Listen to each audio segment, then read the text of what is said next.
FAFSA, all the different financing options for college. I'm going to give a quick introduction to Ryan. Ryan Forsyth is the Vice President for Enrollment Management at Worcester State University and an ambassador for the Massachusetts Educational Financing Authority, that's MEFA. Ryan has worked in higher education for more than 20 years in admissions, enrollment, and financial aid public institutions, private institutions, university, community college, Massachusetts schools, and one institution in Tennessee. He is a member of the Board of Directors of Massachusetts Education and Career Opportunities, is the committee chairperson and treasurer in Scouting America, and was previously the chairperson of a school committee. So he is originally from Tingsboro, now lives in Winchendon with his wife and 3 children. Ryan attended Westfield State, UMass Amherst, and Trevecca Nazareth College in Nashville, Tennessee, where he earned his doctorate in education. So I'm going to welcome Ryan, and he's going to take it from here. Thank you so much. Hi, everybody. I think we've got a round of applause at the beginning. I appreciate that. Thanks. Hi, everyone. I am Ryan. I am coming to you from Worcester State University today. But today I'm not representing my university. I am representing MEFA. MEFA is the Massachusetts Educational Finance Authority. They're an authority that exists just in this state, and their sole purpose is for 2 things. Number 1, they are a lender. They lend loans. We're not going to be talking about that tonight because this is not a sales pitch for MEFA. Instead, this is really put on for their other purpose for existing, and that is providing educational information to Massachusetts families for free. And so this is one of their 100 different presentations. This one is specifically on financial aid. It's about making college affordable, but there's 100 other presentations that are both hosted in the community, like this, and are hosted online. And I'll share all of those as we go through tonight. Tonight, we are going to be reviewing a number of different things related to financial aid, and all the topics that you see here we're going to cover. As we go through the night, you're probably going to have questions, and I strongly urge you to ask those questions. Throw your hand up, because more than likely, you have a question that someone else in the room does as well. It's very, very common. We hear the same questions almost every time, so more than likely we'll have all the answers for you, and more than likely someone sitting next to you has that same question, so please do ask. I'm going to start with the questions. I have questions for you. How many folks here are the family of seniors in high school? Okay, that's almost everybody. Juniors or sophomores? A few, great. How many folks here, their student knows for sure what they want to do? If you have your hand up, you are wrong. If you think you're convinced that your student knows what they want to do, then they are very convincing young people. This is a challenging time for families in the United States. If we were in Germany right now, this isn't nearly as stressful. They take tests in middle school that basically tell them what they're going to study in college. Wouldn't that have been nice if you just had a roadmap for this, right? Also in Germany, they completely pay for college. Nobody pays $1 for college. But we're not German. Anyone here German? Oh, sorry. Maybe use that citizenship on the other side. One of my kids studies in Germany. And? Has their education paid for? Yes, absolutely. I love it. I love it. Oh, that's the first time I've had somebody in the audience that can So because most of you are families of seniors, what you're going to see tonight is perfectly timed.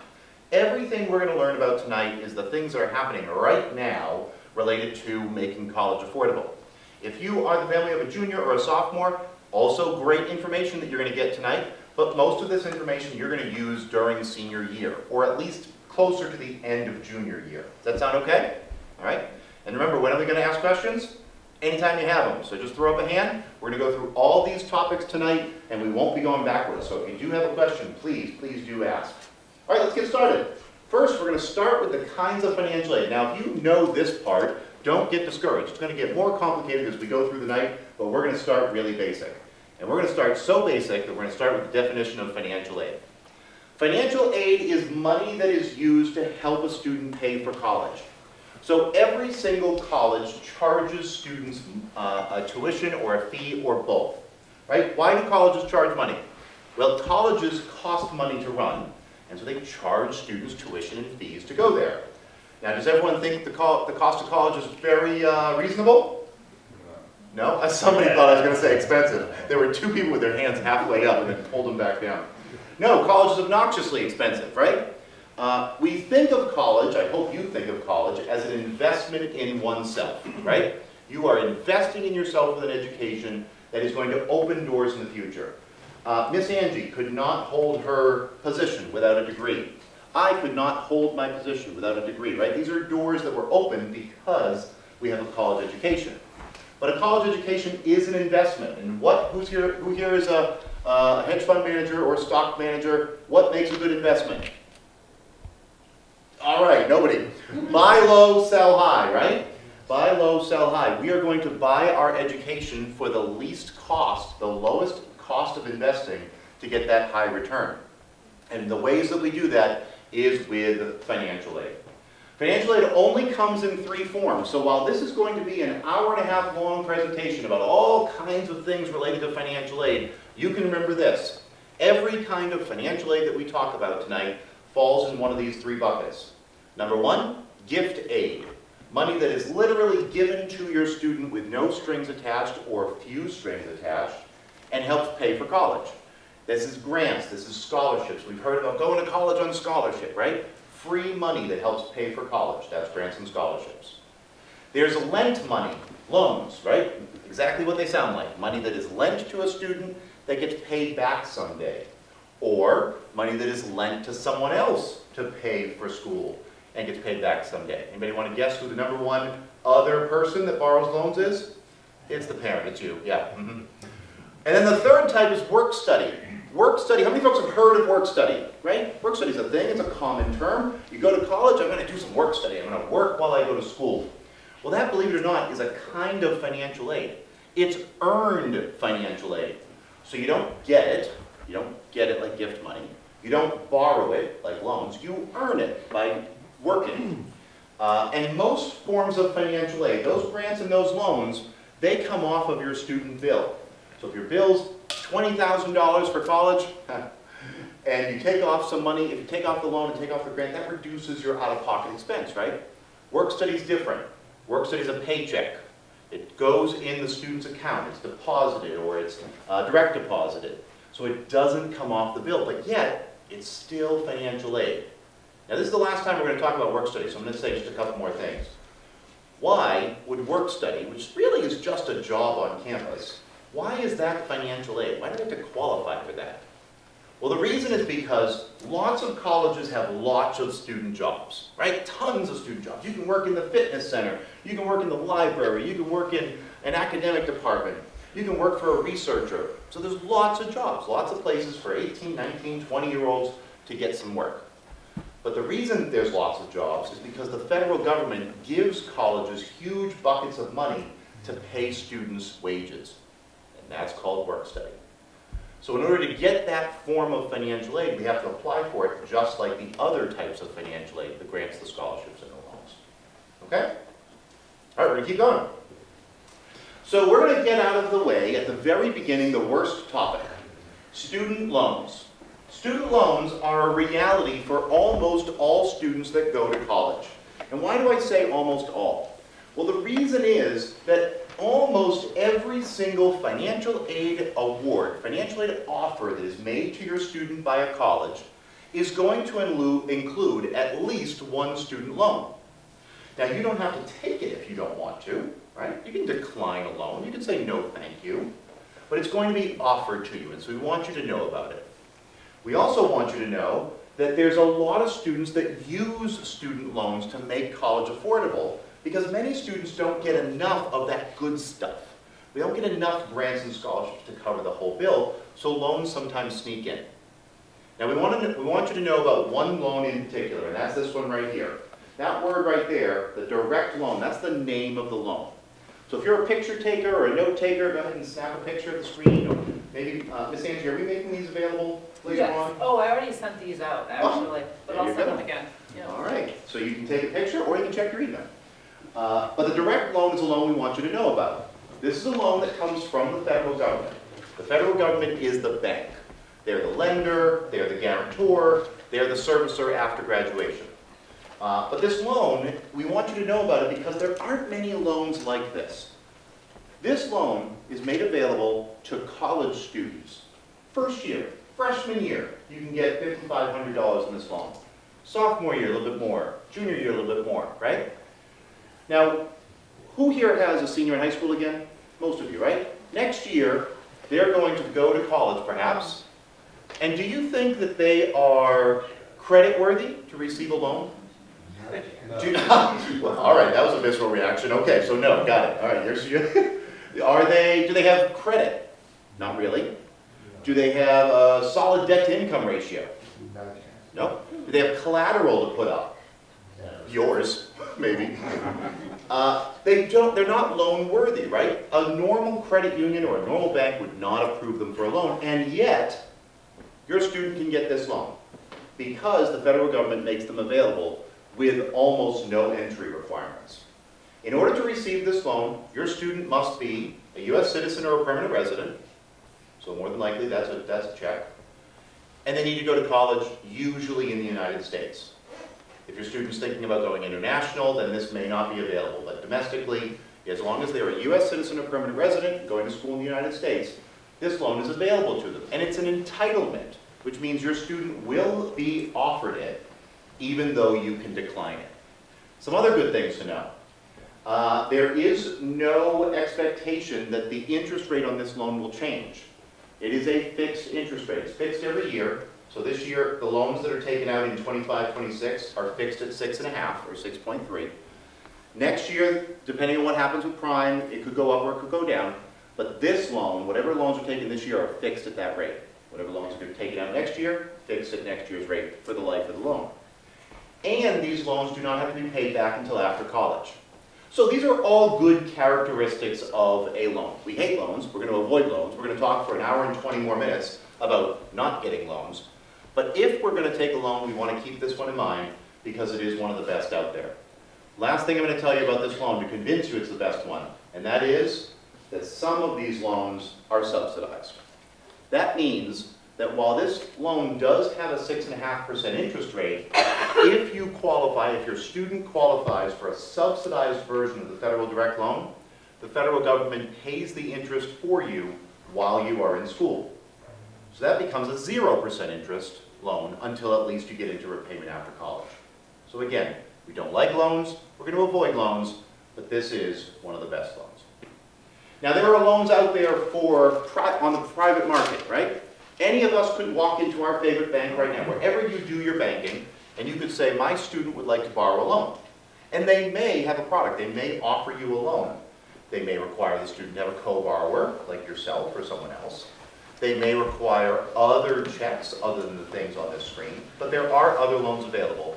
We only point this one out with all of its specific terms because it really is the best thing out there, short of, say, borrowing against your home equity or something that might offer you a lower rate. Sound good?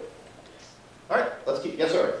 How does 6.39% compare to the average, like historical fixed interest rate for federal direct student loans? Yeah, that I would say is on the lower end, Okay. but not dramatically on the lower end. These loans have been down in the 3s and 4s in some times in history, but they've also been up in the 10s and 11s. Okay. Compared to what you can get on the private market right now, with an education loan or a private loan, anything other than a home equity loan, that's a great rate. Okay. Yeah, good. All right, let's keep going. All right, where does financial aid come from? So financial aid comes from a number of different sources. You can see them here on the screen. A couple of big ones are the governments. The federal government offers a good deal of financial aid. That loan we just talked about is a federal form of financial aid. Pell Grants, if you've ever heard of that one, that comes from the federal government. Supplemental Education Opportunity Grants comes from the federal government. The various tax credits that we can take when our students are in school come from the federal government. So lots of benefits that come from the feds to help pay for school. And then because we live in Massachusetts, lots of benefits from our state. This is absolutely not the case in other states. I think Vermont, that is the only northern state that recently eliminated all financial support, either Vermont or New Hampshire, but all financial support from their state was eliminated. In Massachusetts, we have things like the Mass Grant Plus, what else? Tuition waivers, various loan programs, all kinds of things from the state of Massachusetts. If you want to know more about all those products, you can see the two websites there. That's the federal website, and this is the state website that will bring you right to all the different things that those governments offer. The nice thing about government financial aid is it usually travels with you. So if you're receiving any kind of federal financial aid, we'll talk about all these things in a minute, but if you're receiving federal financial aid, you can usually take that to just about any college. So whether your student's thinking about going to, UMass Lowell or the University of California at LA, they can take their federal financial aid with them. State financial aid, on the other hand, sometimes is restricted to our state. So you get it as a benefit of being a resident here, but you can only take it within the confines of the Commonwealth. You can't bring it to, say, New York or New Jersey. You have to stay in the state for some of the state. College financial aid. Colleges and universities offer their own financial aid. It's often referred to as institutional financial aid, a term that you might hear your financial aid folks use. This is financial aid that's specific to the college. So if your student is looking at 3 different colleges right now, let's say Babson, Belmont, what's another B one? Can we do this? Bentley, sure, all right, we're looking at the 3 Bs. Each one of those colleges might offer you their own financial aid, right? Babson offers you the Presidential Scholarship. Bentley offers you the Dean Scholarship. And what was the third one? The third one offers you some other scholarship, right?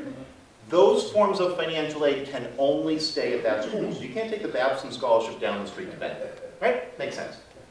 And that's where sometimes you get your really substantial amounts of financial aid is right from the college. So if you get a Pell Grant from the federal government and say, I don't know, a Mass Grant from Massachusetts, those amounts are going to be the same no matter where you go, right? If you go to Fitchburg State, you get this certain amount. If you go to, pick a private college, Simmons College, you get that exact same amount from the federal and state governments. But the colleges could offer you different amounts. And so this is probably the first time of a couple times that I will say, early in senior year, and definitely in junior sophomore year, is not the time to count out the expensive colleges. Does anybody know what the most expensive college is this year? Any guesses? How about this? What is the cost of the most expensive college this year? 90.95. 90.95 is a great guess for last year. It is $100,541 at Wellesley. Yep. I don't know if your return on investment is going to work out on that one, but so at Wellesley though, Wellesley might give you $80,000 in financial aid, whereas Fitchburg State will never give you $80,000 worth of financial aid. So if Wellesley offers $80,000 worth of financial aid, suddenly Wellesley is, relatively speaking, is affordable, right? So we don't count out the expensive schools now. Maybe we count them out in a few months when we find out how much financial aid they give you. But right now, it's possible your colleges could give you substantial amounts of financial aid.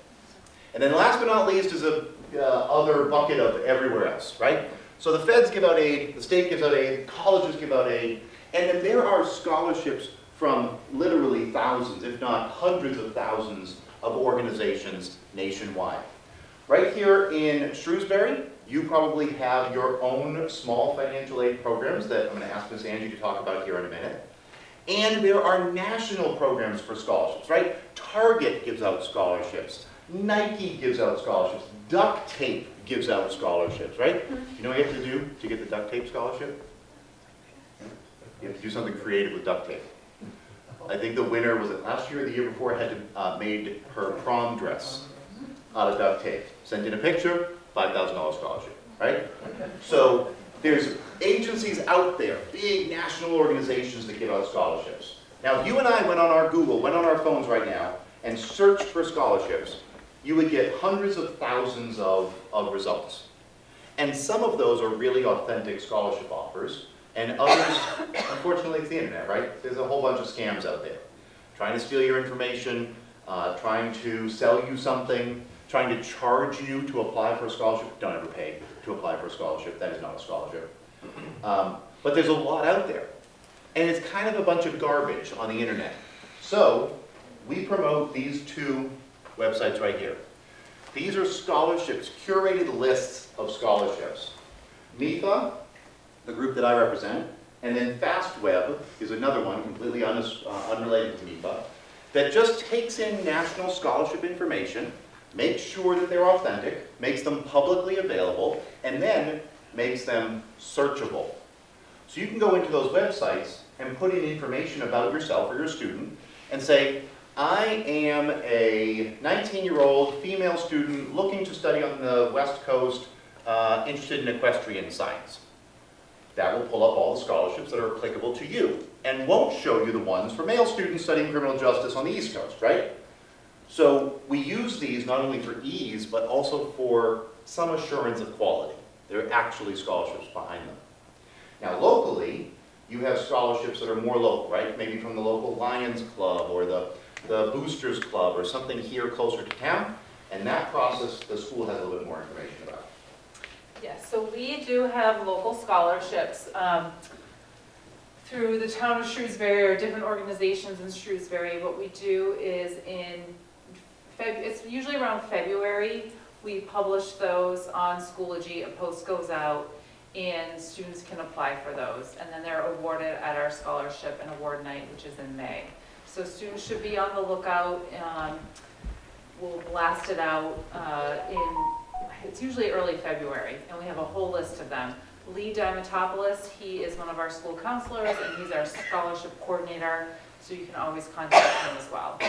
But we usually have probably about 30 local scholarships, and some of them give out multiple awards to our students. Love it. Yep. Love I it. have a question. Yes. So with the institutional aid, will that package come with the acceptance letter, or will there be more money coming later? Yeah, so mostly for the recording. The question was, does the institutional financial aid come with the acceptance to college, or does it come later? And the answer is, it depends on the college. Some colleges will offer an initial scholarship at the time of acceptance, right? Congratulations, you're accepted, and we'd like to offer you this $3,000 scholarship. And then months later, you'll get a full financial aid award that includes that scholarship and maybe more. So some colleges do it that way. And other colleges will delay the whole thing until they're ready to offer you a full financial aid package. Either way, as long as you follow the steps we're going to talk about tonight, your student should receive that full financial aid package from all their potential colleges by the end of the winter, so that way you can make a decision by the middle of the spring. Good question, thank you. Other questions? All right, let's keep going. All right, we're going to do a couple of vocabulary terms. The first one is merit-based financial aid, and the next one is need-based financial aid. First one, merit-based financial aid. Merit-based aid is the kind of financial aid that's awarded based on some type of meritorious characteristic that your student has. Maybe they have really good grades, right? You've heard of those scholarships, right? I got an academic scholarship, you get that 3.7, 3.9 GPA, and the college says, that's awesome. We really want you to come study here because you're obviously a good student. Here's $5,000 a year. Maybe that scholarship is renewable, maybe it's not. Got to read that fine print. There can also be merit-based financial aid for all kinds of other things, like athletics, right? If you can throw the thing or jump the thing or run the thing faster than anybody else, then maybe you can get a scholarship to be the point guard, to be the defenseman, to be the goalie, whatever that school is looking for athletically. You might get a scholarship for that. And then you see up there lastly, artistic. If they're looking for the tuba player, that tuba player they're missing for the marching band at Michigan, right? You can get a scholarship for any of those things.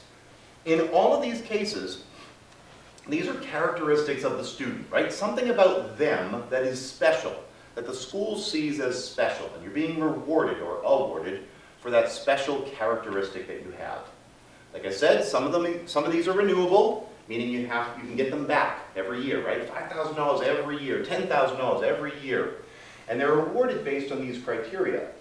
But they typically come with an expectation of you doing something in the future. Let's think about the sports ones for a minute, right? If you're going to be the quarterback of the team, and you're offered a huge athletic scholarship to go to Texas or LSU, well, in order to receive that scholarship, you probably have to at least participate with the team, if not play. And if you can't do that, your scholarship might be at risk.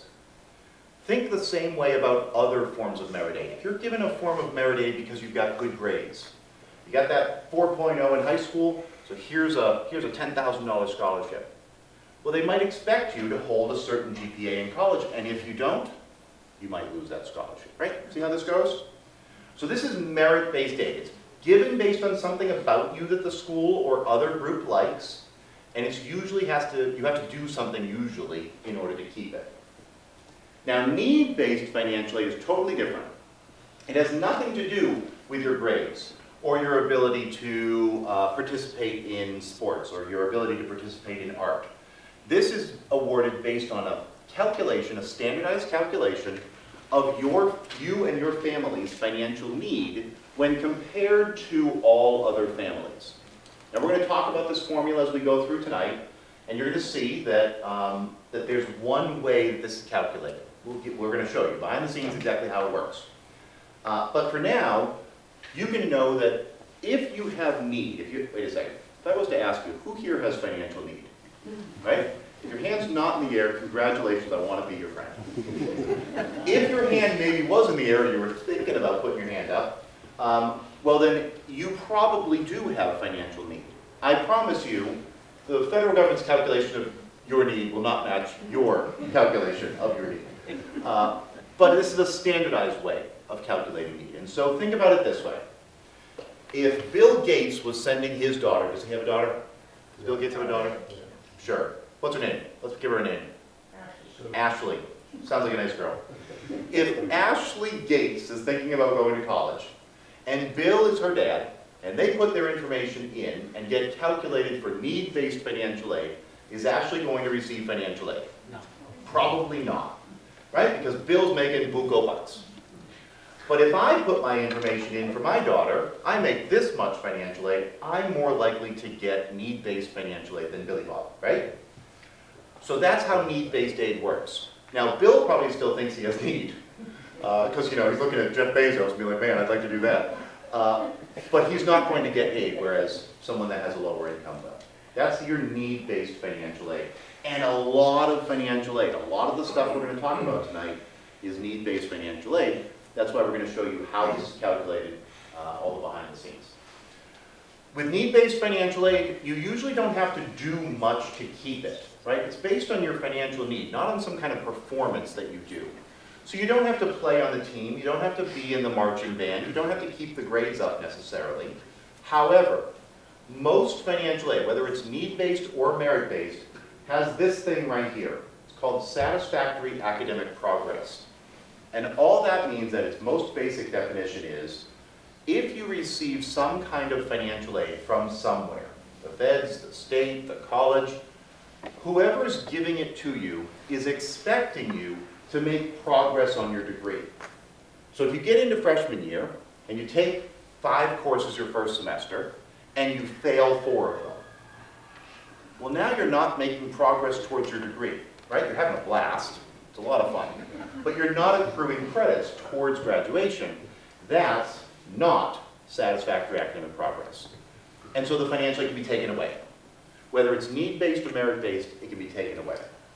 And so this is part of the conversation that you're going to have with your kids, of course, about what you're going to be doing in college. Not only do we want you to get a degree, we want you to improve your life, we want you to invest in yourself, but by golly, if you cost me more money, I'm going to, well, anyway, you talk about that in all of this. All right, so that's where financial aid comes from. It's the different kinds, and now we're going to switch over to the application process. So let's go over some questions. For the merit-based scholarship, let's say based on grades, is it typically for all 4 years or just 1 year? Good question. For the merit-based form of financial aid, is it typically a 1-year form of aid, or is it usually for the 4 years? And the answer, this might be a common refrain, the answer is it depends. It depends on the award that you receive. The scholarships, Miss Angie, that come from the local places around here probably are one-time. I funds would paid. say 90% are one-time, a few are renewable, but most of them are one-time set amount, like set costs, Yep. set amount, yep. Very typical, right? It's a one-time award. It's merit-based financial aid, but it's a one-timer, right? Congratulations, you did great. Here's $2,000 to help you buy books or bring down the cost. Whereas a different form of merit-based financial aid, say one from a college, might be more renewable, in which case you could get it year after year as long as you meet their renewal criteria. Good question, thank you. All right, let's talk about applying for financial aid. It is November 3rd. So we are in the season now. Just barely, you're not late. We have just begun the financial aid application season. You thought that you were still in the college application admission season, right? Yeah, they kind of overlap. But this one is for applying for financial aid. And applying for financial aid in the United States includes this thing called the FAFSA. How many folks have heard of that term before, FAFSA? Oh, almost everybody. Fabulous. That Shrewsbury High is doing a good job, man. No, so the FAFSA is an acronym. It stands for the Free Application for Federal Student Aid. Anybody want to guess how much it costs to fill out the free application for federal student aid? Yep. If you are being charged $65 to fill out the free application, you're on the wrong website. Only FAFSA.gov, that website right there, that's where we're going to go. If you go to FAFSA.com, I think they've taken it off the internet, but FAFSA.com used to be one of the scam sites that would charge you money to fill out the free application. So you're going to only go to FAFSA.gov, and you're going to fill out the FAFSA for each of your children every year. So if you've got one child, you're going to fill out the FAFSA 4 times. If you've got 2 children, you're going to fill it out 8 times. God bless you. The FAFSA is an application, right? Think about it this way. The FAFSA is not a department. It's not an office. It doesn't have people. It's an application. If we walked into Dunkin' Donuts to get a job right now, they'd make us fill out an application, a piece of paper, right? That's what the FAFSA is, just an application. You're filling out something to make yourself eligible for something else, like you're applying for a mortgage or applying for a car loan. In this case, you're applying using the FAFSA application for financial aid. And the FAFSA is required by every single college nationwide that offers financial aid. So whether your student is looking at a community college or MIT, either way, you're going to fill out the FAFSA and you're going to send it to every single college your student is looking at. It became available just about a month ago. Most students fill out the FAFSA somewhere in the November, December range. That's a pretty typical time frame. So we're right on time. Now's about the time. However, we want to pay attention to college-specific deadlines. So the FAFSA can be completed anytime after October 1st. Right? You can complete it October 2nd if you're really, really anxious. But you don't have to unless one of your colleges says, we want it by X date. And unfortunately, I can't tell you what all the deadlines are for all of your students' colleges. Some colleges could have deadlines in November. That would be really early. But some will have deadlines in December, some in January, some in February. Your community colleges don't have a deadline at all. So it really depends on the schools your student's looking at. It becomes available October 1st, and you can complete it anytime after that. Now, in order to complete the FAFSA, you have to get into the gosh darn thing, and to do so, you need a special username called an FSA ID, Federal Student Aid Administration Identification Number, FSA ID. And every family of your traditional high school student needs at least 2 FSA IDs. One for the student and one for at least one parent. And I say at least, I'll explain that in a minute. In order to get your FSA ID, you're going to apply for it right at the website that you see here on the screen. You can do that now. Even if you're not going to fill out the FAFSA for a week or a month, you can at least get that username now. And again, you need at least one for the student and one for at least one parent. If you, as a parent, already have an FSA ID, because you applied for financial aid not that long ago, then you still own that FSA ID. It's yours. It's your username to get into the FAFSA, whether you're completing it as a student or a parent. it's your FSA ID and it still is yours. If you don't remember it or you don't remember the password that goes along with it, you go to that same website and you can do the whole forgot password thing and get your old FSA ID resurrected. Again, you're going to have at least 2 of these, one for the student and one for the parent. And the reason I say at least one for the parent is because we're going to talk in a minute about which parent's information goes in the FAFSA. And we're going to get in deep on that, right? But before we get to that, if a parent is filling out the FAFSA with their student, they need their own FSA ID. And if they have filed jointly with someone, filed taxes jointly with someone, then one parent can fill it out for both parents. Does that make sense? If you filed separately, then we might need 3 FSA IDs. One for the student and one for each of the parents. But we'll get in more detail on that in just a second. But you need at least 2. You can get them right now, and you want to get them ahead of the time you want to do the FAFSA. Because it usually takes about 24 or 48 hours to get the FSA ID. You got to go in and apply for it, wait a little bit to get it, and then you can complete the FAFSA. So FSA ID at that website right there. Once you get into the FAFSA, we're going to be reporting a whole bunch of information, including the things you see here on the screen. For instance, we're going to be reporting the student and the parent citizenship status. The reason we report this is because at the federal level, the only people that can receive financial aid from the federal government are U.S. citizens or United States permanent residents. If you have any other citizenship status, or your student has any other citizenship status, then you can't receive financial aid from the federal government. So again, the FAFSA only awards financial aid to citizens and permanent residents, and that's why citizens and permanent residents of the United States fill out the FAFSA.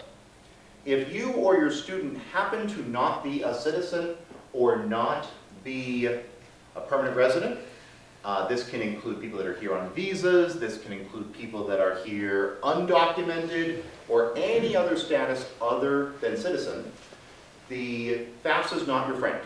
You can't fill out the FAFSA because you can't get federal financial aid. But in the state of Massachusetts, you can receive financial aid from the state of Mass as long as you have gone to high school for a minimum of 3 years here. So in Massachusetts, it doesn't matter what your citizenship status is. You could be a completely undocumented alien and still receive financial aid from the state of Massachusetts. The only criteria is you must have gone to high school in the state for a minimum of 3 years. I'm going to give you some information that's not on the screen, and this is only applicable really to non-citizens and non-permanent residents. If you are a non-citizen or non-permanent resident, you're not going to fill out the FAFSA. Instead, you're going to fill out the MASFA, the Massachusetts application for financial aid. The MASFA, super creative name there, huh? The MASFA is for non-citizens to apply for state financial aid. If you and your student are citizens or permanent residents, ignore that MASFA thing. You are not filling out the MASFA. You are only doing the FAFSA. Okay, got past that. On the FAFSA, we are going to include all of the colleges your student is looking at. How many colleges are on your student's list right now? Yell it out. 19. Yo. I have no opinion about that. All right, we're on. Okay, so you're going to list them all. The reason we're going to list them all is because your student cannot go to 19 colleges, but we want all 19 of them to compete for her or him, right? So we want a financial aid package from every single one of those schools so that at least you can see what they're going to offer. And the only way to do that is to list your colleges on the FAFSA. So we're going to list every single one, no matter where they are on the list. So if she has her favorite and she has her school that you made her put on the list, they're all going on the FAFSA because we want financial aid packages back from all of them. Yes? Sorry, I have 2 questions.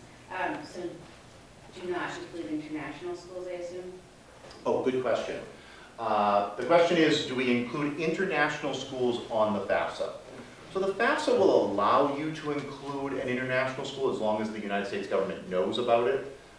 So you can include it, but you're almost definitely not going to receive financial aid awards based on the FAFSA from your international school. Okay. Your international school is typically going to have a totally different non-American process for collecting your information And so you may have to duplicate efforts with that 1 or 2 schools. Okay.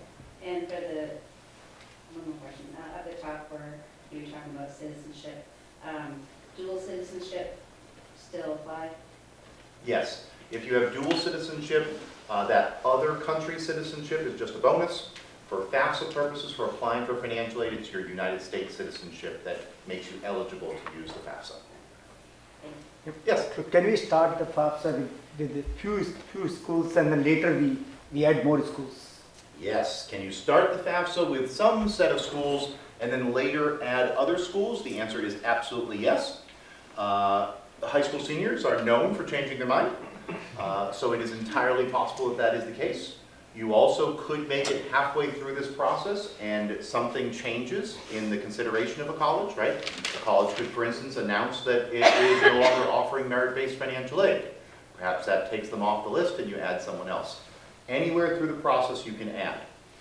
Remember, there are college-specific deadlines though. And so we want to make sure we're meeting every single college's different application deadline, and therefore adding a college later might make you late in that college's mind. Yes? So you kind of cringed at the person that had a lot of colleges on their list. Does it hurt you in getting, when they're competing for the best financial aid package, do they all know that you applied to 20 schools, and does that hurt your financial aid package? Ooh, good question. Let me start by saying I cringed because I have a high school junior and I see this coming. And I don't want to apply to 19 colleges, but I bet he does. The question is, if you apply to 20 or 19 colleges on the FAFSA, does that affect the way the other colleges consider you? The answer as of the last couple of years is no. If this was 2 or 3 years ago, or 5 or 10 or 20 years ago, I might have said yes. And the reason that the answer is different now is because the federal government made a change 2 years ago that when you list all 20 of your colleges, years ago, all of the colleges could see all of those 20. Now, we cannot. So whether or not a college was in the past maybe using that to affect the way they offered aid to you, I don't know for sure, but I know for sure now they don't have that information to know that. Additionally, there are antitrust laws that certain, especially elite private institutions, have gotten in trouble for in the past for basically gaming the financial aid system by offering different types of awards based on what the other elite college was doing. So the legal answer is that's illegal, but it also is now impossible. Other questions? Great questions. Yes? I also have a question for the FID account for the FAFSA. Even though I'm a junior, not this season to be on the FAFSA, but could I still create it right now? Yes, the question is, even though I'm a junior in high school, can I create an FSA ID right now? And the answer is yes, absolutely you can. Whether you create it now or wait to create it in your senior year, it's your FSA ID for life. And so you can use it now, later, even someday when your own kids are going to college, you can use it then. So yes, you can apply for it early. All right, let's keep going. On the FAFSA, we are going to be listing income and asset information for the student and for the student's parent or parents. We're going to get into all the specific income and asset information on the next slide. But on this slide, I want to point out which parents complete the FAFSA. For a student who is in high school, almost always, 99% of the time, the FAFSA, which is an application and has absolutely no heart and no discretion, requires that a student provide parental information. The only way that a student avoids providing their parents' information on the FAFSA is one of, I believe, 4 ways. Number 1, the student is over the age of 24. Most high school students are not over 24, so they are considered dependent on their parents. Number 2, a student has military service that includes full service, which typically has a 3 to 4 year commitment, which could also result in them being over the age of 24, but either way, the military commitment gets them out of providing parental information. Number 3, the student is married. If the student is married, then the person's information that's going on the FAFSA is the student's and the student's spouse. not their parents. But in most cases, most of our 18, 19-year-olds are not married. And last, if a student has their own child. So if your student has a child of their own, then they are a family unit for financial aid purposes, and the parents' information is not provided. So you see, in most of those cases, most of our students are not going to qualify. I don't mind telling you that this year I did get the question, I just told Miss Angie earlier, from a parent who said, so what you're saying is I should get my daughter married. And that is not what I'm saying. For the recording, that is not what I'm saying. If you decide to do that, all right. So we're almost always going to include parent information. So which parent or parents' information, with all the different family arrangements that are out there, which parent's information goes in the FAFSA? Let's start by saying that we're talking about biological or adopted parents. Okay? We're not talking about legal guardians. If your student is in a legal guardianship and their legal guardian is not their biological parent or their adopted parent, just their legal guardian, legal guardian's financial information does not go on the FAFSA. So if a student is under the guardianship of the state's information does not go on the FAFSA. If a student is in a legal guardianship with grandma's information does not go on the FAFSA. We're talking about biological and adopted parents here.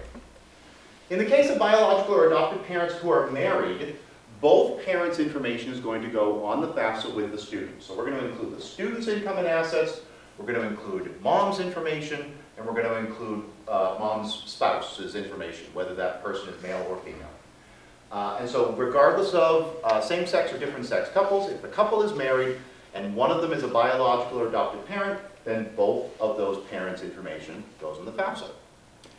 In the case of biological or adopted parents that are divorced or physically separated, physically and legally separated. In the case of divorced parents or legally and physically separated parents, then information that goes in the FAFSA is only the biological or adopted parent that provided more than 50% of the student support in the calendar and tax year of 2024. That's the most complicated one, so we're going to say it one more time. For divorced or separated parents, the biological or adopted parent that provided the student support, more than 50% of the student support in 2024, is the parent who puts their information on the FAFSA. That biological or adopted parent that did not provide more than 50% of the student support in 2024, their information does not go on the FAFSA. And this has nothing to do with custody, has nothing to do with who claims the student on their taxes. It is only based on a calculation of the financial support provided to the student or on behalf of the student in the calendar year 2024. Now, in those same scenarios where where the biological or adopted parents are divorced or separated, let's use a scenario. In this case, mom and dad used to be married, and they were the biological parents of the student. They got divorced, and dad moved out, and now the student lives with mom. And mom provides more than 50% of the student support. But mom got remarried to stepdad. Stepdad's information is now included on the FAFSA. Because of that marriage, it includes the biological parent that provided more than 50% of the support and the biological or adopted parent's new spouse. And that might be it. Oh, last but not least. If parents provided equal support, then we're going to use the parent with the greater income and assets. I am required to tell you that because that's what it says on the screen. I will also tell you that the federal government does not have a way to confirm which parent provided more than 50% of the student support. And therefore, if we have to provide one parent's information and both parents provided generally equal amounts of support, the federal government does not know which one of you made more money or which one of you provided more than 50% of the support. So which parent should you use? Good, we didn't have to say it out loud. All right, good. All right, last couple things. On the FAFSA, we are going to include the number of people that live in the household. These are people that receive financial support, more than 50% of their financial support from the student or from the student's parent or parents. Think about a household where in the house there is dad and stepdad, they got remarried, and grandma has come to live with them. In this case, grandma is a member of the family if that grandma receives more than 50% of the support from one of the two dads. And the reason that this is really important is because if you think about it this way, let's take two families. Both of them make $100,000 a year. But one family has 3 people in the house and one family has 6 people in the house. Which family is going to receive more financial aid? The one that has the greater number of people being supported on the same salary. So we want to count every single person we possibly can in that household, including grandma, including anybody else that receives more than 50% of their support from the parents or from the student themselves. And last but not least, the number of people. Should I have her move in? No. Probably. Should you have your mother-in-law move in? Probably not.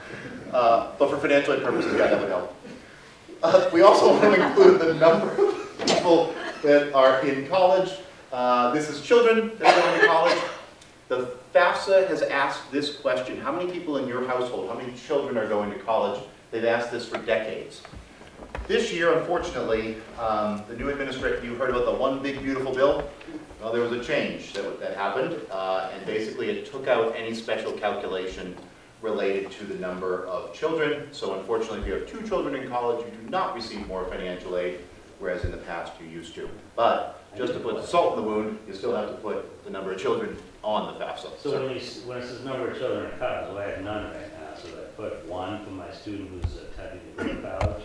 Yeah, good question. The question is for number of students in college, how many am I putting if my student is going to school next year? The answer is just the students who are going to school in 25, 26. Yeah, good question. Yeah, oh, no. Okay, let's keep going. All right, on the FAFSA, we're going to be including income and asset information. Definitely income and asset information for the student. Most students do not have a lot. They might have some income from the various jobs they had during the year. They might have some assets in their name. The income is coming from the calendar year of 2024. So think back for a minute. That's the taxes that are already done, hopefully. Your 2025 taxes aren't done yet, right? Because 25 is not over yet. But your 24 taxes, unless you have small businesses or exceptions, are probably already done. So we're taking income information from the calendar year of 2024 for both the student and for the parent or parents. And that is only for this FAFSA, the one we're completing for next year. In the future, we'll include 2025 information, right, 2026 information. But for now, for this first year, we're using income information from the tax year of 2024. We're also going to be including asset information. Assets are basically anything that the student owns or the parent owns that has a net positive value. So think about absolutely anything. Anything that you own. If you own a car, if you own a boat, if you own a house, if you own a second house, excuse me, not your primary home. But if you own a strip mall, if you own stocks, if you own bonds, anything you own that has a net positive value is an asset. And so we're going to include all of those assets on the FAFSA with just a few exceptions. You see right in the top bullet there, this includes everything, all the way down to your savings account, your checking account, CDs, pretty much anything that you own that has a positive value. The things that we're going to exclude from our assets are the value of our primary home. So if you own a home, no matter how much its market value is, and no matter how much the mortgage against your loan, your home is, you're going to exclude your primary home completely from your assets. This is just a carve-out that happened in the law decades ago. The home is out. Additionally, we're not going to include any information about any form of retirement, and that is absolutely any form of retirement. If your retirement is investing in rare coins that have value, that's not retirement. But if your retirement is an annuity fund, your retirement is a pension, your retirement is a 401k, whatever your retirement is, as long as it has the word retirement, you're not including anything that is of retirement or any form of life insurance. Term life insurance, temporary life insurance, reverse mortgage, anything like that, anything that has a value, you're not going to be including if it's retirement or life insurance. And you can see a couple of exceptions down here for businesses. Last but not least, and this is the heartbreaker, child support is considered an asset. So in those cases where we have divorced or separated parents, And we've determined that one of the parents is providing more than 50% of the support, so their income is going on the FAFSA. Any child support or alimony for that matter that that family received is considered an asset and has to be listed on the FAFSA as an asset. Debt is really not considered unless that debt is applied against an asset. So we're only going to be including the net value of our assets here. Let's do a little scenario, right? I own a strip mall that I rent out to businesses, and that strip mall has a $2 million market value. But I've got a $1.8 million lien against the property, so that property is only worth $200,000, right? That's the value of my asset. In that case, you see the debt is taken into account, right? We're accounting for that $1.8 million in debt. But if debt is not applied against an asset, think about any kind of revolving debt. Think about your credit card debt, health care debt. Anything that isn't applied against something that has value, then that debt, unfortunately, is not considered in any way on the FAFSA. Again, the FAFSA doesn't have a heart. It doesn't have the ability to consider any debt that's not against an asset. So, this is your income and your assets that are going on the FAFSA. Questions about this? Yes, sir? What would be included in the don't include small businesses? Like what size business, what kind of business? Yeah, thank you. Thanks for asking. Unfortunately, I am sorry. I am not, that is probably the only question tonight that I am not able to answer for you. And the reason is because the determination of what value of what kind and size of small business has almost nothing to do with federal financial aid policy and everything to do with tax law, which I am no expert in. And so I have to redirect you to your tax attorney or your accountant to determine whether or not you have to include the value of your business on the FAFSA. Thank you, great question. Probably the only one that we're not going to be able to answer tonight. Sir? So sometimes the value of savings, checking, or investment may be, dynamically changes. So when we fill out the form at the time, should we report the current kind of value, or maybe tomorrow we maybe change it? Yeah, I see where you're going. I like it. Good call. So yes, the value of your assets can change, right? And let's use the most obvious one, right? Your checking account. Every time you write it, Jack. Every time you make a payment, right? Your value, the amount that's in your checking account goes up and down. With income information, that is from the calendar year 2024, right? That's already locked in. We know what our income was back then. We're just going to copy and paste from our taxes into the FAFSA. But with our assets, the value of our assets comes and goes. The asset information goes on the FAFSA the minute that you press the button. As soon as you are filling out the FAFSA, that's when you're going to include the value of your assets, whatever they are at that moment. So, at all of these presentations, I get asked, how can I not include my assets? That's the answer. You can liquidate anything you want 5 minutes before you fill out the FAFSA, and that is no longer an asset. If you take money out of your checking account, you can put it into, look at any of these things. You can put it in retirement. You can pay off your mortgage. And suddenly all of that asset legally, very legally, disappears. It's not included. If it's in your checking account, if it's in your savings account, if it's in that CD, if it's in that mutual fund at the time that you press the button, then it is an asset. Sorry. Oh, so it could be just like totally bad luck on my wife and I's part, but so her identity was stolen, or her social security number was used to file another tax return, so I had to put in a thing for that. So our 2024 tax returns are just sitting in, Lord knows, limbo, government shutdown. Yeah, so it's not. Do I still use my 2024 return that I submitted in for that, or do I go and use my 2023? Because that's the only one. Yeah, first of all, I'm sorry.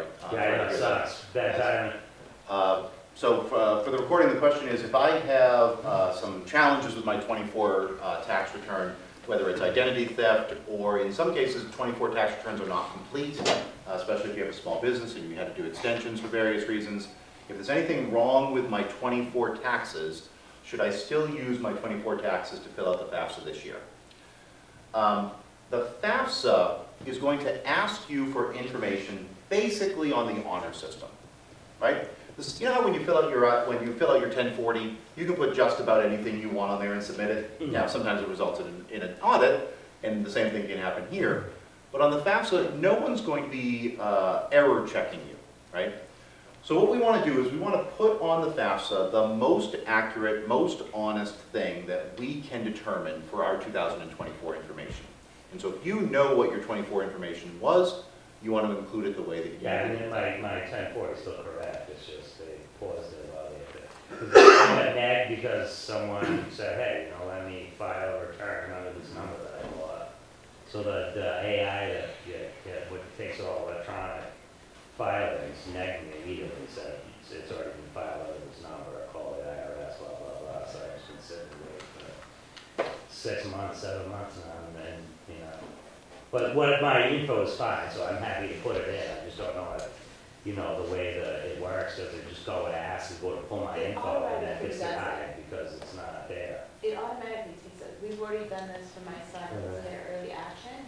And if you put in your social security number, it contacts the IRS for you. Like, you don't have to submit a number. Not, So there's something not in on this there. case. I know, but That's what I mean, there's nothing there today.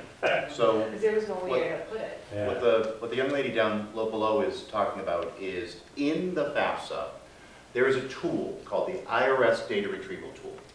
And what it does is by using the electronic connection between the Federal Department of Education and the federal IRS, it will reach out to the IRS, grab your 2024 information and pull it into the FAFSA and populate all of the fields that the tax return can populate for you.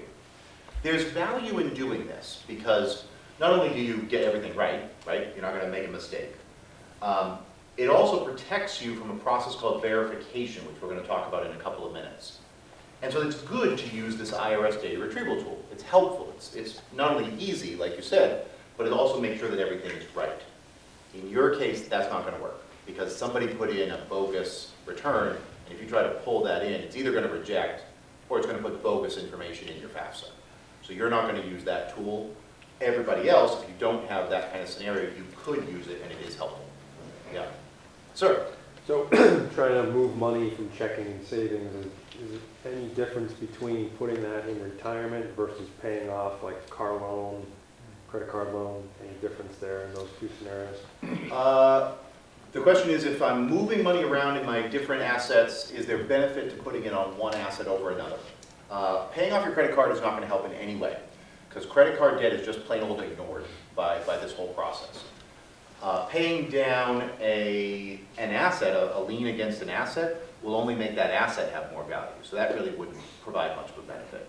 But putting it in one of these exceptions, like putting it in retirement, you take something out of your checking account and putting it in your retirement account, it immediately disappears very legally. Or if you pay off the mortgage against your home, now at that point, aha, now my mortgage is less, that's good, and the value of that asset disappears.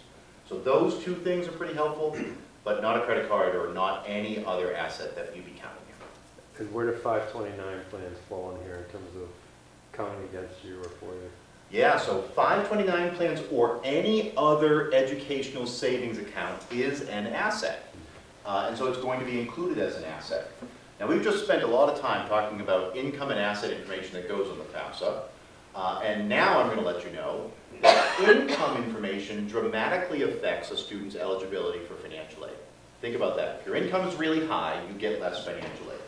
If your income is really low, you get more financial aid, right? Need-based financial aid.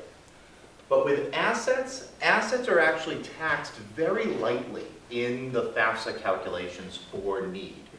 So even though we put in our asset information, because if you own a strip mall that has a $2 million value and I don't, then yeah, that's probably going to affect your student's financial aid. But if you have $10,000 in your checking account and I don't, that little bit of a difference is not going to hugely dramatically affect a student's eligibility. So this is where we say when we get to 529s or other education savings plans, we say it's still good to save for education, right? Because now you have an asset to use to pay down the bill, and it really doesn't adversely affect you to have $10,000, $20,000, $30,000 saved away for college because that asset is taxed very lightly. Good question, really good question. All right, still going? Oh, yes, sir? I'm pretty sure I know the answer to this, but I just want to be sure. And this might not help me this year because I already did my FAFSA, but it might help me next year when I redo it. My IRA and my 401ks technically are investments, right? So we're supposed to include our investments, but we're not supposed to include retirement. So in the FAFSA, in the investment section, I'm assuming that IRAs and 401ks should not be included. Is that correct? IRAs and 401ks that have any attachment to retirement, and that's not a tax or legal definition. That is your definition, right? I am socking money away in a 403b, 401k, IRA, Roth IRA, whatever it is that you're using for retirement. If you're able to make a defensible case that that is your retirement, when and if you get checked, then that is retirement, and you can exclude that. So Anything that's from retirement. investments. Yep. You're not going to be able to make a defensible case for owning a property, right? I bought an Airbnb as my retirement. No, that doesn't work. But in 401k, you can make a good argument for that. Yep. Yes? So the answer to the previous question on the credit card debt, I did not quite get it. Is the credit card debt reported on the FAFSA? If it's not reported, then you can definitely use your money in the saving account to pay it off. This can reduce your asset. Yes. So the credit card debt is not reported on the FAFSA in any way. So if you have a lot of credit card debt or a little credit card debt, it's not going to affect any calculation related to financial aid. So paying it down might be in your financial best interest, but it does not affect No, financial aid. what is trying to say is like, if you have 100K in your checking account, if you take the 100 check and pay against your loan, then checking account looks zero balance. Yes, reducing the amount that's in your checking account or any other asset that you have, that has value. That's what she is. And paying off the credit card is one way to do that. Yeah. Sure. You go in there next, but is there a difference between student assets and income and parent assets and income and how that's affected? Yes, great question. So earlier we said that the income is taxed at a higher rate and the assets are taxed at a lower rate in calculating need for financial aid purposes. There is also a difference between parent assets and student assets. Student assets are taxed at a higher rate than parent assets. Same thing for student income as compared to parent income. So in the case that you might have an asset that could be in either person's name, if you have the ability to move an asset from a student's name to a parent's name, that does assist in calculations for need-based aid. Yep. All right, yes? Is the FAFSA is used for merit-based aid as well, or? Yeah, is the Does that make sense to me? Yeah. Is the FAFSA used for merit-based forms of financial aid? Unfortunately, the answer is it depends on who's awarding the merit-based financial aid. But in most cases, the FAFSA is not used for merit-based financial aid. Merit-based financial aid is about, remember that characteristic about a student that someone likes. You got the good grades, you got the good sport ability, you got the good artistic ability. That's rewarding you for that thing and has nothing to do with your need. The FAFSA is used to calculate financial need. And so those things are typically very separate. But I say it depends because everybody that awards merit-based financial aid, colleges, scholarships, they can do it their own way. If they require the FAFSA, they require the FAFSA. Sir? Are 529 plans considered as assets against the student or the parent? Yes, good question. Is the 529 considered a student asset or a parent asset? It is considered a student asset. Yep, so you're going to include it as a student asset. Sir? It's a parent asset, I believe. 529 is a parental asset. 529 is a parent asset if there is not, if the student in question is not going to college next year. If the student that is filling out the FAFSA, the one that's actually filling out the FAFSA, is the beneficiary of the 529, it's the student's benefit. Same goes for trust funds. If anyone has a trust fund that the student is the beneficiary, especially the student who is going to college next year, that student is the owner of that trust for financial aid purposes, with the exception, whether they are the beneficiary today or sometime in the future. What he said actually, I guess that's what my understanding is that if you own the 529 plan, you put your kid name on that I'm going to use money for this. Still it's your money. Actually you can use that money anywhere else you want to. So probably what he said, that's what I heard actually, that it's not a student money. Still it is considered parents' money. Yeah, so our guidance is that all 529 plans are the benefit, asset of the student going to college. The only time that that can change is if the 529 is for one student who has not gone to college. You know how you can reassign 529 to subsequent children? In that case, that's the parent's asset because that second or third child hasn't gone to college yet. But for the first child, the child that's going to college, it's the student's asset until they don't use it. So, Yes? if the living reversible trust, there's only the primary residence, the primary home is in the trust, and the kid is a beneficiary, should that be reported as an asset? Could you say the first part of that question again about the type of trust? The living, the revocable trust has the primary residence, has a primary home in it, and the kid going to college is a beneficiary. Should that trust be reported as a parent's asset, or is considered as a primary home, so should not be included? That's a good question. I don't know if I know the answer to that. So for everyone's benefit, the question, and the reason I asked you to repeat it is because you said it was an irrevocable trust, right? Yeah. It's a it can be reversible. Okay. So in the case of a reversible or revocable trust, the person that put the trust in place that has the authority to revoke that trust, they are the owner of that asset, even though the beneficiary may be identified. So in the case of a revocable trust, if the parent has put something in a trust or grandma has put something in the trust and the student is the beneficiary, but it is revocable, then that asset continues to belong to the person that puts it in there because it's revocable. In an irrevocable trust, any kind of irrevocable trust, the asset is the student's regardless of when they receive the benefit, whether they get it today or they get it 20 years after college. If they're the beneficiary, it is the student's asset.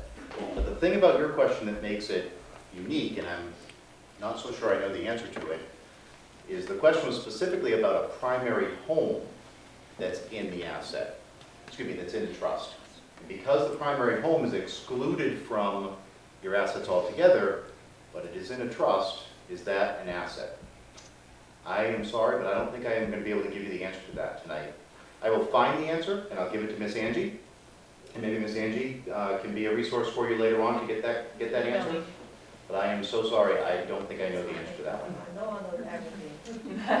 Man, I think I've done about 160 of these, and usually I know most of the answers, but that's a new one. Nice job, gold star. You got a round of applause from your daughter. I like that. All right, we got a lot to go through, folks. Want to keep going? Yeah. Okay, let's keep doing it. We just talked about the FAFSA, the financial aid application that is free and required by every single college. Well, guess what? There's other financial aid applications out there. Why would there be more than one financial aid application if the FAFSA is required by every college?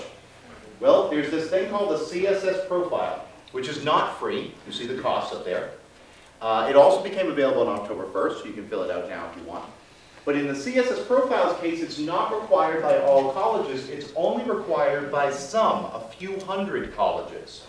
And the reason that's the case is because these few colleges are looking for more information than what's provided on the FAFSA. Remember earlier we said that the parent that's providing less than 50% of the support is off? The CSS profile might ask for that information. Remember earlier we said the primary home is not included in the assets? Well, the CSS profile wants to know what that is. The CSS profile is asking for the same information and more information than the FAFSA. Now, why would a college require this on top of the FAFSA? Using my best assessment, I can tell you that most of the colleges that require the CSS profile are the more expensive colleges. And what do we say about more expensive colleges? They can give you more financial aid, right? So the colleges that are requiring the profile are looking for more information from you to give you more financial aid.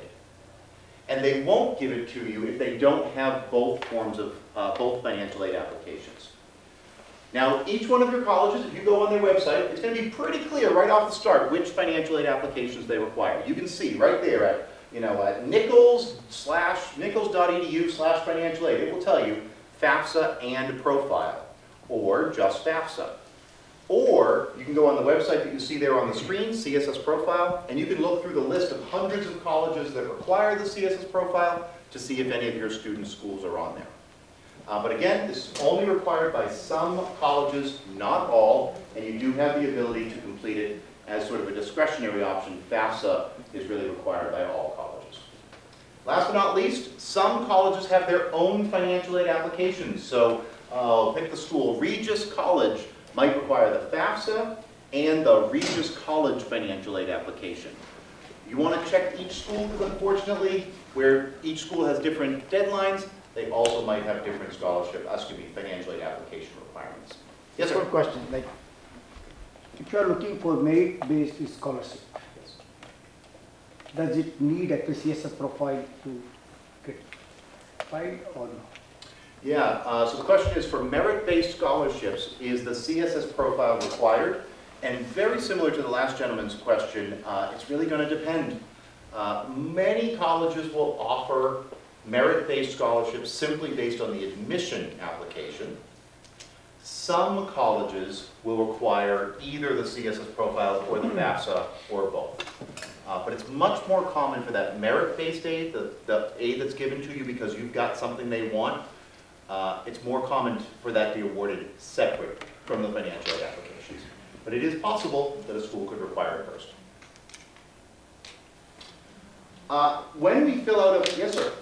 I have a question about CSS. So I was talking to the financial aid office of the school where my daughter's applying early, and like they clarified for me that like for FAFSA we definitely have to have 2 separate accounts. Like she has to do one, and then I become a contributor and I set up my own profile. But for CSS, they were like, well, you can either have your own profile as a parent, as separate from the applicant, or you can just do it all through like your, the applicant's, account. But then there are issues with like, then, she might be able to like see my financial information and stuff like that. But do you have a recommendation in terms of like whether I should have a separate CSS profile or if we should just do it all on the same account? Yeah, so for the CSS profile is a little more complicated than the FAFSA. The gentleman did a good job of explaining the FAFSA.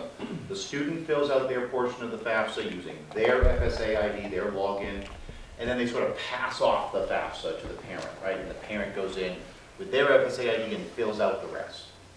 With the CSS profile can be set up differently by different colleges, right? So the colleges that elect to use it ask different questions. So unlike the common application, right, the common app, the admissions common app, where a student goes in, they fill out one application, they answer 100 different questions, and it goes off to their 10 colleges or 20 colleges. With the CSS profile, each college could ask different questions. So Regis might ask about non-custodial parents, whereas Anna Maria College doesn't ask about non-custodial parents, but asks about grandparents. Right? You see how they can all ask different questions. It's the college's choice to elect what to collect. And unfortunately, depending on what colleges select, they may require the individual parent to log in themselves. And so there isn't one standard answer to your question because it's going to depend on how many colleges your student is looking at or requiring. What the gentleman's referring to, though, is there is the possibility in the CSS profile of the student providing pretty much all of the information for the purpose of completing the application, which is obviously very different in the FAFSA where it's bifurcated by the student and the parent. But there is no one standard answer. It's really going to depend. Sorry, bud.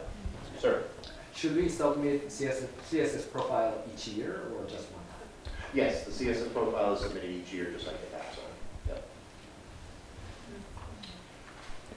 Once we submit our FAFSA or our CSS profile, it usually takes a little while for that information to get to your colleges. So unlike when you submit something else online and it's pretty immediately at the place you want it to go to, these applications go to processors, right? In the FAFSA's case, it's a federal processor in DC. In the CSS profile's case, it's a processor out in Washington State. They put it through whatever process they do there and then send it off to your colleges. So if you submit the FAFSA or the profile and you call your college right after it's done, they're probably not going to have it, and they won't have it for days. Once they receive it though, it's then the college's job to get to work, right? They're going to put together financial aid packages for you. Now some colleges will just roll those financial aid packages out as they get them done, and others will hold on to them and push them all out at one time. Again, it depends, each college does it a little bit differently. Once you get those financial aid packages, and you should expect them by March, April. April really is the last drop dead date. If you don't have a financial aid package from one of your 10, 15 schools, then you really want to get on the horn with them because there's a problem. They have to provide you with financial aid if you've applied on time, by whatever their deadline is, in enough time for you to reasonably make a decision before the national candidates reply date of May 1st. And reasonable is generally considered by the beginning of April. So you're going to receive all these financial aid packages. Some will come early, some will come in December, some will come in January, some might come as late as April, and then you're going to ultimately make your decision. As you can see here on the bottom of the screen, there is a tool that MEFA makes available to you. It's basically a PDF, but it's free, it's available, and it's going to help keep all of this really organized so that way you know what's going on with all your different schools and all your different deadlines.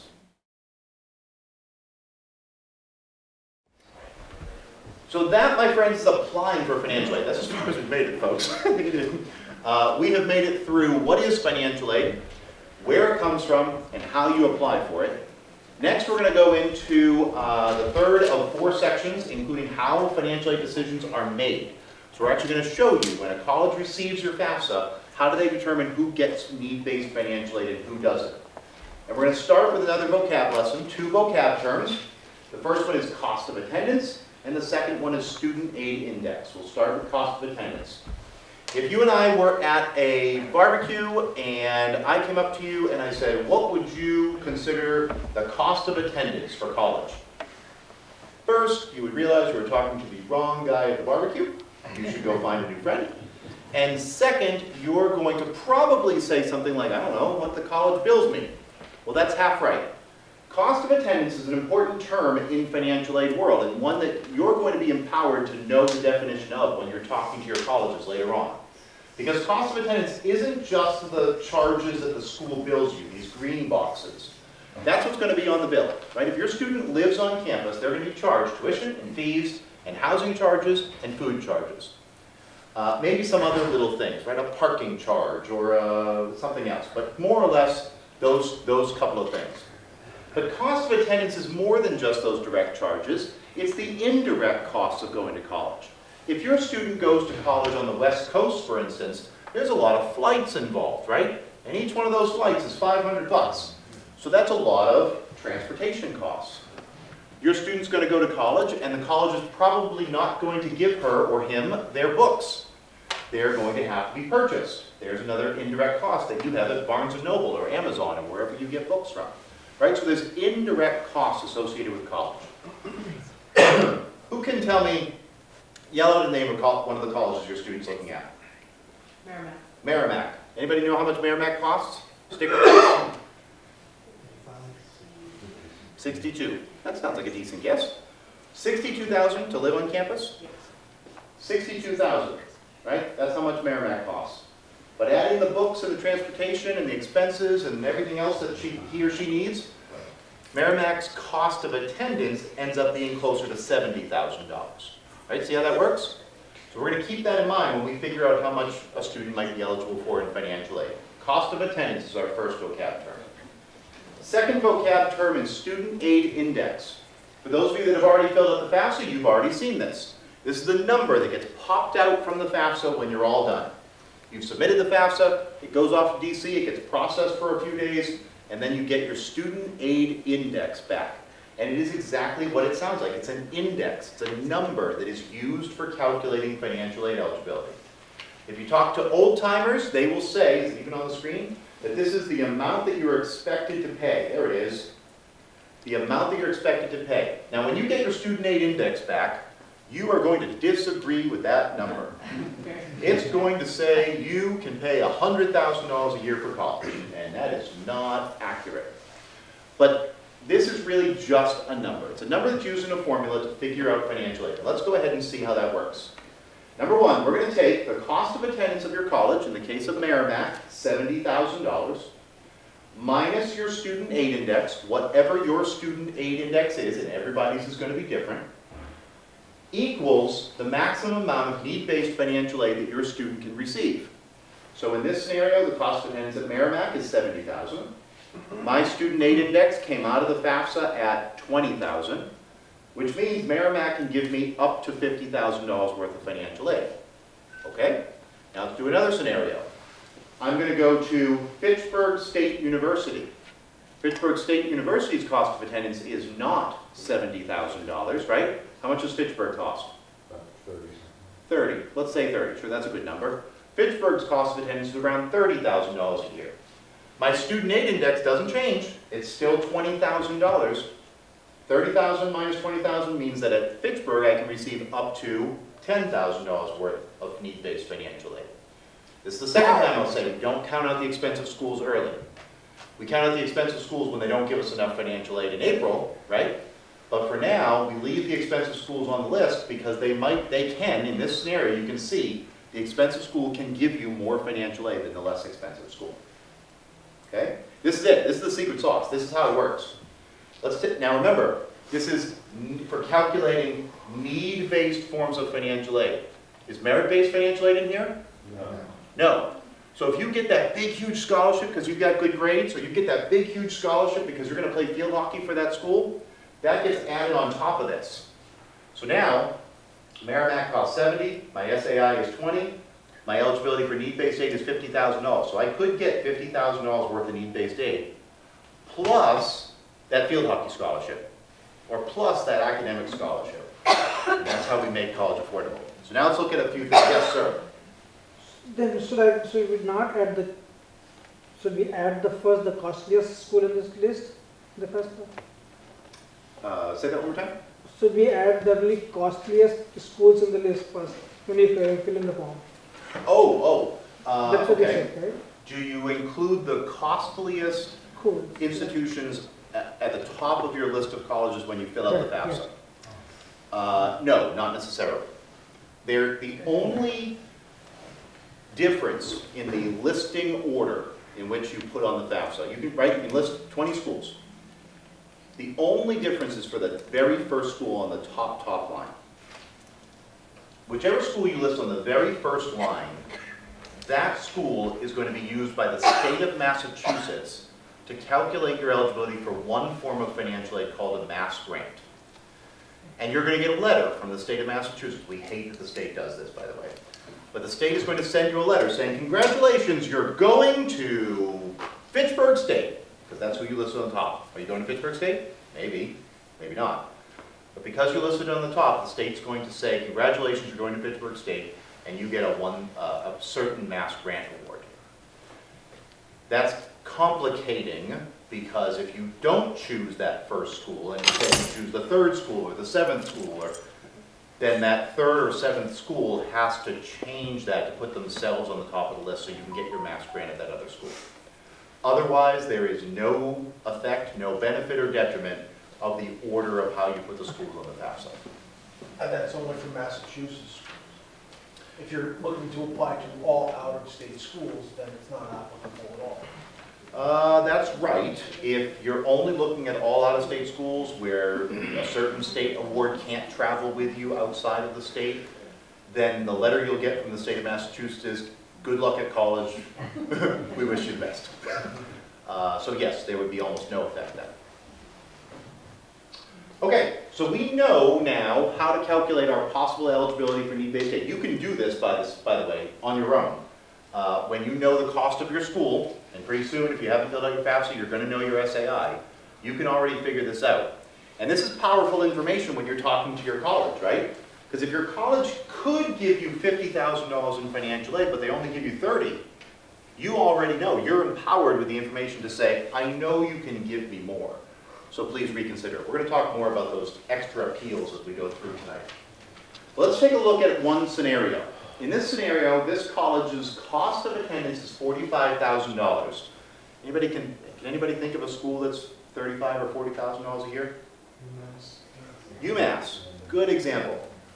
All right, so UMass, let's say their cost, their direct cost might be in the range of, I'd say $30,000 for tuition fees, room and board. Does that sound reasonable? Okay. And we're going to add on a few extra costs, indirect costs. Maybe we get their cost of attendance up to $45,000. So at UMass Amherst, they start going to work on a financial aid package for you. So first, they take a look at your student aid index. And remember, everybody's is different. But let's say in your case, in this scenario, your student aid index came out at $5,000. How much need-based financial aid could you get from this school? 40 grand, right? 45 minus 5 equals you could get up to $40,000 in financial aid. So the school starts going to work, and first they offer you a grant and a scholarship. That's great. That's free money, right? That's gift money. You don't have to pay it back. The cost of that school just went from that down to less than half of that, right? All right, good. This is good. We're making good progress. Next, they offer you a student loan. I told you earlier, almost every college is going to offer you that student loan, and it's going to be for that amount because that's the amount the federal direct loan allows for. It's the best loan out there. You can take it or you cannot take it, right? If you think you want to pay the balance yourself and don't want the loan, that's your prerogative, but you're going to be offered, more than likely, $5,500 in the direct loan. The college offers you work study. That's good. Now junior can get a job. They can buy books with that money. They can buy pizza with that money. But is that coming off the bill? Nope. Nope, right? That's a paycheck. That goes in their bank account. That goes towards pizza. It does not come off the bill. And then your college tried and they tried and they tried, but the buckets of money ran out and they weren't able to offer you the total $40,000 in need-based aid that they could have. They left a gap, or what sometimes is referred to as unmet need. So, this is, let's say UMass. UMass we think costs $30,000. The direct cost, the direct billed costs are $30,000. But the cost of attendance is more because we inflate it with those indirect costs, right? They could have given you $40,000 worth of financial aid for a $30,000 school. Instead, they gave you, how much is that? $27,500. How much is left on the bill? $30,000 minus $27,500. Is that $2,500? Mental math in front of a crowd is a lot of fun, folks. So if you want, with simply the gift aid, you could pay at UMass $2,500 out of pocket. Or maybe you choose to take that loan, or part of that loan, and pay off the balance of UMass. Now UMass costs $0. Did we get as much financial aid as we possibly could? Nope. Right? Still a gap there. But did we get enough financial aid to cover the entire balance at UMass? Yes, we did. This is how financial aid packages are put together. Now your student is looking at 3 different colleges, 6 different colleges, 19 different colleges, right? And you're going to get something like this from every single one of those colleges. And in April, March, April, your job is going to be to spread them out on the table and take a look at them. And this is what it looks like. In this case, we've got 3 different colleges. We've got 3 different colleges that we have fallen in love with all of them. And we have spread them out on the kitchen table, and if we look really close, each one of those schools costs the same. My student aid index doesn't change, and so each school could give me $40,000. College A did give me $40,000. $32,000 in free financial aid. That is a good offer. That college really wants you, and that college is really affordable. They gave you a loan, they gave you some work study. All right, that's good. They gave you the most they possibly could. College C, not so much, right? They gave you some, that helps. Okay, thanks, but they left you with a big old gap there, right? So which college is more affordable? College A. Which college has your daughter fallen in love with?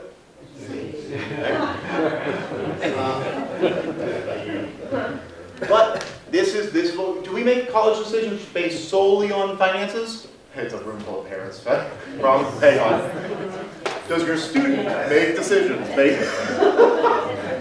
Your student's going to make decisions based on whether or not they have their major, whether or not they feel good there, whether or not they have the equestrian club they want. Did my friend like it, right? So they make decisions on 100 different things. This is one, and it's important. Let's take a look at another scenario. Here we are with college A, B, and C again. Same price, same thing, same amount. and each college gave you $35,000. That's not too shabby. Okay, they all gave you the same thing, so it's all equal, right? We look closer, College A is still loving you. They are just loving you. They want you to come. College C, not so much. Ugh, less granted. What is that? What's that? College C gave you a financial aid package that adds up to the same as all the others. That's good. But College C made that financial aid package on the backs of the assumption that the parent would be borrowing a loan to pay for college. Is that the plan? Maybe. That was intended to be rhetorical, but okay. Maybe it is, maybe it's not. But if it is not the plan in your family, well then this is not going to work, right? Or if, let's say it is the plan. Let's say that in your family there's a possibility that the parents will borrow something to help pay for college. This loan is an entitlement. That student loan, again, we said you just have to be a U.S. citizen, you have to go to college, and you get it, right? But that parent loan, that's a parent loan on the open market. There's a debt-to-income ratio. There's a credit worthiness. There might be collateral that's needed. There's all the things that come along with becoming eligible for a loan. And if mom or dad aren't eligible for that loan, then that's not real. Now, College C really has only offered you a small scholarship, work study, and a small loan. And the college still costs something much more than that, right? So, one thing that we're going to say, and keep in mind, MIFA, the organization I volunteer with, lends these loans, right? So this is definitely not a pitch for MIFA. That practice of packaging a student loan in a student financial aid award is viewed as not the best practice by most of us because it is not a guarantee. Whereas everything here is a guarantee. College A is saying you can have that stuff. College C is saying maybe you can have that stuff. Okay? Okay, that is how financial aid awards are put together. We're going to be moving on in just a second, but before we do, a question. So, does it impact the financial aid if we opt in for a loan from the college or outside or not? Does it have an impact on the aid? Does it impact financial aid if you opt for a loan or opt out of a loan? No, it does not affect your other financial aid in almost all cases. So the best answer is no. If you choose to take a loan or don't choose to take a loan, that does not affect grant aid, scholarship aid, work study aid, all the other things you could receive. The only rare case that could have an effect is if that loan happens to be a subsidized loan. Remember we talked very early on about subsidized loans where the loan's interest is paid for you by the federal government, making it a 0% interest loan. A 0% interest direct loan eats up your need, right? It takes away from the need that you could receive in other forms of financial aid.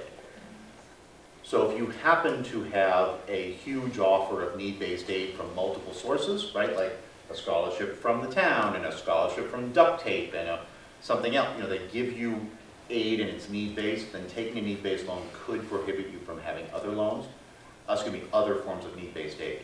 But you always have the prerogative, always, to turn down the loan. The minute you see that it might affect your eligibility for other things, you just say, well, the heck with it, I don't want the loan, because the other thing is free money. That's going to be extremely rare. But that will not impact the financial aid numbers, right? 99.5% of the time, no, it will not. Okay. All right, let's keep going. Earlier we saw a financial aid package that included a little bit of a gap at the top, right? It was called unmet need on the screen, that $5,000 that was just, they didn't give you enough financial aid to get all the way there. That happens, right? And so it's possible that even though you receive a good amount of financial aid from the college, there's going to be a gap. There's going to be an amount left to pay when all is said and done. And so sometimes that's called a balance, sometimes it's unmet need, but it's money that's left over to completely pay for that college. In the case that this takes place, families have all kinds of different options to pay that balance, right? You can just pay it out of pocket. Right? You can pay it out of savings. You can pay it out of that 529 if you have one. So you see here, you've got your savings accounted for there. You got maybe you put a little bit of it on a payment plan. If you've got a $5,000 balance, You put it on a 10-month payment plan, okay, now we're talking about $500 a month. Is that a little bit easier for me? But you've got options there to pay that down.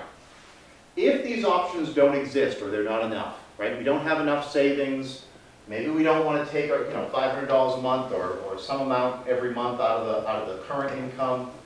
What's our option? Well, this is where we get into the last ditch resort, and that is an additional loan. College loans are very popular. They're very common. We showed you the one we like the best, right? 0 interest to 6% interest is really good. But if you need just that little bit of extra borrowing to get to pay off that bill, that's where additional educational loans, sometimes called alternative loans, will come in. This is where the loans start coming from places like Sallie Mae. You've heard of them, right? Wells Fargo, Chase Bank, these big educational lenders. You can also get these loans from your local bank or your local credit union. But typically when you're getting to the open market for a student loan or a parent loan, you're at the whims of the market, right? So your interest rate's going to be higher, always definitely higher than 6%. Your origination fees might be on those loans. You might have repayment terms that aren't as nice, right? The direct loan, you don't have to pay that until after you get out of college. Some of these educational or alternative loans, you have to start paying right after origination or right after disbursement. So we want to use this as our last ditch effort, but for some families, that's just how we close the gap, is that one extra additional educational loan. A few things to think about. It is the beginning of senior year, or almost the beginning for most of you. For some of you, it's junior year, sophomore year. Here's some interesting things to think about talking about. First of all, we want to know what the net price, the average net price is for the schools on our list. You can find this information. It's publicly available. There are a couple places to get it. Our collegescorecard.gov. One more time, that's not on the screen. collegescorecard.gov. There's also College Navigator. I can't remember what the suffix is on that website, but College Navigator. These are two websites that are populated with federal information that give you the average net price for your colleges. Now, does everybody pay the average? No, right? Some people get more scholarships, some people get less.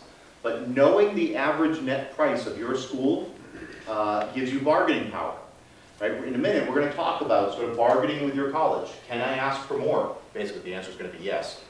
And how do you do that? Well, you do it with information. And having that average net price for your school, it helps. Who's going to pay for college?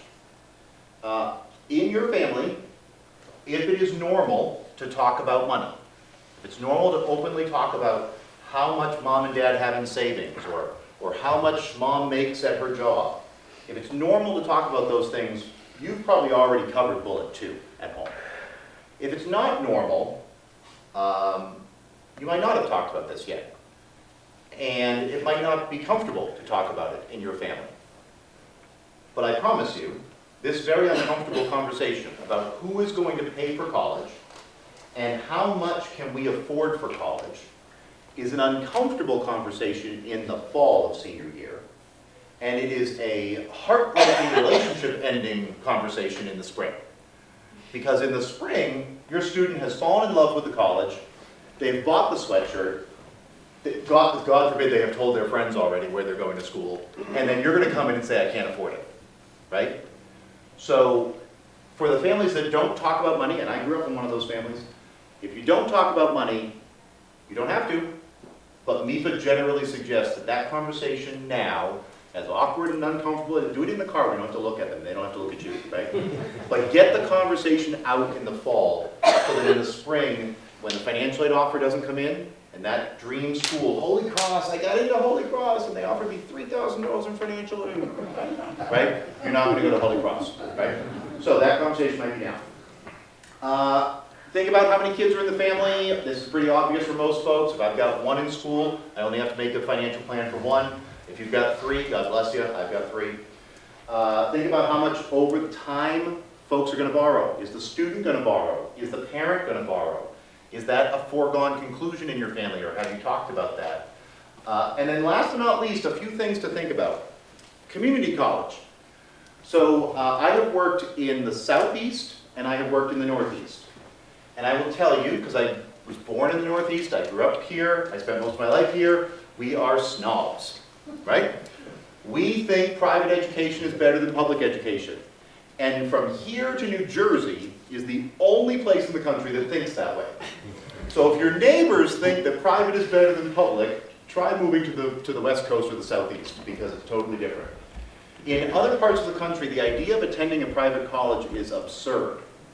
No one pays that price. No one even considers that, because there's no investment value to going to that private college except for telling your friends at the barbecue or the Christmas party. So this is where we have the honest, awful conversation now in the Northeast. This doesn't land very well in most towns in New England. Community college is the best value in higher education across all spectrum of higher ed. It is, who just said it? Somebody knows that. Yes, it is free. It is free. Community college at this moment is $0. Not kind of affordable, $0. It is free for everybody that enters a degree program. You can't have a bachelor's degree, so if you already have one, you can't do this. But if anyone that's enrolling, as long as they enroll in a degree program, community college is free. In addition to that, where is it? Right down there. Mass transfer. Did anybody in the room transfer colleges? Did anyone go from one college to another? Was it an enjoyable experience? No. Nope. When you change colleges, and you change colleges in the 80s or the 90s or the 2000s, you lost credits. You went from here to there, and the second college looked at your first college and said, they're not as good as us, so I'm not taking your English class or your math class. In 2025, it's not that way. So when your kids tell you this, and you don't believe them, believe them. Mass transfer requires, by law, that every single public university in this state take every single credit that your student takes at that free community college. So previously, where we worried about losing credits and not getting the value and having to redo a year, that doesn't exist. If you go to Quinn Sigmund Community College for 2 years, complete your associate's degree, and transfer to the Eisenberg School at UMass Amherst, they have to accept you, they have to give you a tuition discount, they have to accept 100% of your credits from the community college, and they have to make you a junior on day one by law. So what did you just do? You get to graduate from the Eisenberg School, the most elite public business school in the state, and you paid $0 for the first 2 years of that education, right? Now, this takes a lot of soul searching about whether or not that private moniker means enough that we definitely want to seek private school. Not to say the private schools are bad, just to say the community colleges are more affordable. Mass Reconnect makes community college affordable for us if you are over the age of 25 and you want to go to a community college. Mass Reconnect makes it free for some students over the age of 25. Mass Grant Plus and Mass Grant Plus Expansion are 2 new state programs that provide more state grant aid to students attending state universities like Fitchburg, Framingham, Bridgewater, Worcester, Westfield than ever before. So if you or perhaps other children that you have went to state schools and got a good deal but not a great deal, now it's closer to a great deal. A lot more financial aid at those UMass and state schools. The tuition equity law, we've talked about that already. And last but not least, the tuition break program. Because we are in New England and our states are really small, a lot of us go over the borders to attend college, right? Earlier, I think we talked about the state aid sometimes doesn't follow you. Right, yeah. And if you go over to UMass, no, not UMass, UNH or UConn or one of the other state schools, what do you pay? You pay that out-of-state tuition, right? Yeah. In many cases, now they're being reduced. So the State University of New York, SUNY, just announced 2-3 weeks ago, they are matching in-state rates for Massachusetts. Additionally, the tuition break program through NEVI makes out-of-state schools in-state costs as well, especially if that other state has an academic program that we don't have. As an example, in the state of Rhode Island, there's no such thing as an occupational therapy program. It doesn't exist anywhere in the state. So every single person that leaves Rhode Island and comes to Worcester State or any other school with an occupational therapy program pays in-state rates. So if your student's thinking about an out-of-state school, check out the discount programs and check out nevi.org for the tuition break program. Now, presentation for tonight is just about done. You've got a couple of options here. MIFA is, again, an organization that provides nothing but free support and loans. If you want to learn about loans, you're going to have to look somewhere else, but if you want to find the free support, these QR codes will take you there. This is a number of different resources that are available to you, especially for seniors, but even you junior families can start to benefit from this. And my favorite one is this one. MIFA will send you an email every 2 weeks or every 4 weeks, and the purpose of the email is only to keep you on track with this whole process. They don't sell you anything. They don't send your information anywhere. All they do is send you an email that says, hey, it's October 1st. FAFSA is available. You might want to check it out. Hey, it's December 1st. Have you looked at fastweb.com to see if there's scholarships out there you want to apply for? Perfect, timely information just to keep you on track. Just to ring a bell to remind you it's time to do something in the college search or college financing process. All good resources, but I love the emails. MIFA makes professionals available to you, where every single college that your student is looking at has financial aid professionals, folks that do this for a living and are supposed to be available to you to answer your questions. Well, each one of those financial aid offices is attached to a college, right? Maybe you want to ask a question. Like maybe you want to ask, where do I move my assets so that you don't see them? Do you want to ask your college that, or is that awkward? Right? A little awkward. But you can ask these folks, and they have the same level of expertise, and they're not tied to any college.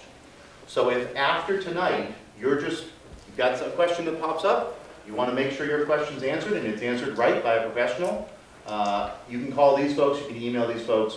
They give you unbiased and unconnected advice, completely, like I say, unconnected to your colleges.